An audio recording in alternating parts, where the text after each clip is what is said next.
La Centrafrique, on en parle encore autour de l'or, du carburant, du bois ou encore du tramadol. Derrière le conflit sur place se cache une économie criminelle tentaculaire. C'est ce que dit l'étude de Malicious Market, le rapport du GITOC publié il y a 2 jours. Une étude qui dresse un constat alarmant avec en toile de fond les entreprises liées à Wagner. Bonsoir Ruben de Koning. Bonsoir. Vous êtes co-rapporteur de cette enquête et en visioconférence avec nous depuis Bruxelles. Votre étude décrit la Centrafrique comme un véritable écosystème criminel. De quoi parlez-vous précisément? Quels sont les secteurs économiques concernés? Oui, donc on a en fait constaté que depuis que la Russie, avec son groupe Wagner, est intervenue en force en 2021 pour contrecarrer des groupes armés, cette lutte a conduit à une mainmise justement de criminalité, du crime organisé sur pratiquement tous les secteurs de l'économie.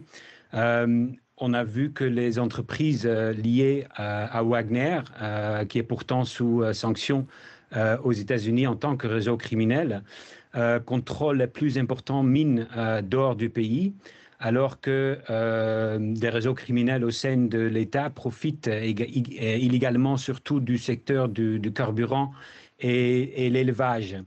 On doit aussi dire que ce n'est pas seulement les groupes ou la Russie et le groupe Wagner comme acteurs étrangers qui sont impliqués dans le pays, mais la Russie reste le partenaire privilégié en RCA. Alors Wagner tirerait au moins 180 millions de dollars par an des revenus de l'or exploité légalement. Comment ça fonctionne? Quel est le mécanisme? On parle par exemple de la mine d'Assima dans la région d'Ouaka, dans le centre du pays.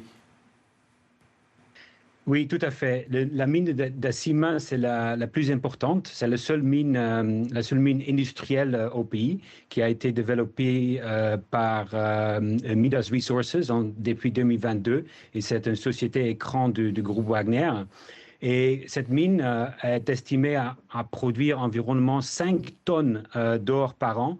Et comme vous l'avez dit, 180 millions de dollars, mais encore beaucoup plus, même 2 fois de plus sur le marché international. Ça, c'est un chiffre de valeur à l'exportation. Et donc, il n'y a aucune production de cette mine qui est déclarée. Et on a trouvé justement qu'une partie de cet or sort illégalement à travers des avions militaires. Des avions militaires de l'armée russe, mais aussi de Wagner propre, immatriculés en RCA, qui ont été transférés.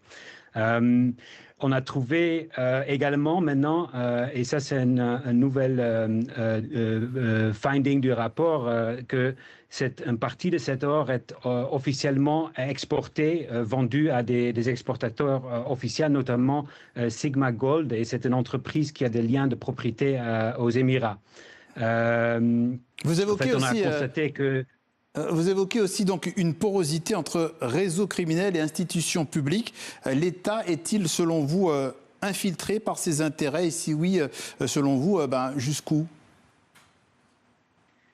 Oui, l'État est infiltré dans le sens, quand on, par exemple, parle de la mine de Dassima, il n'y a aucune présence de l'État sur la mine. Donc, l'État centrafricain est coopté dans le projet criminel économique du groupe Wagner et la Russie au large.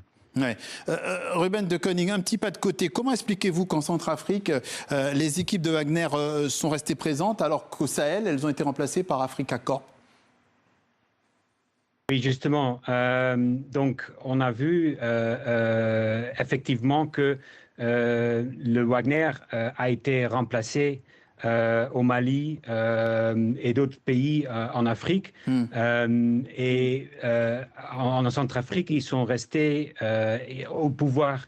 Et donc, actuellement, on voit que Africa Corps, qui devrait en fait remplacer Wagner, comme il a fait au Mali, ça n'a pas encore été effectué. Et comment l'expliquer? Wagner reste sur le terrain parce que ils ont besoin Wagner pour contrôler les parties hostiles du pays. Merci. Que Africa Corps, avec l'expérience de Mali, n'a pas été capable de garantir la sécurité ou de se affronter avec les groupes rebelles. Donc ils continuent à avoir besoin, le groupe Wagner, pour assurer la sécurité, pour encore contrôler des mines. Merci Ruben de Koning. On rappelle que vous êtes le co-auteur avec Natalia Ducamp de cette étude. Et pour ceux qui veulent la retrouver et en lire davantage, elle est sur votre site internet globalinitiative.net. Merci d'être passé par notre journal Afrique sur TV5 Monde.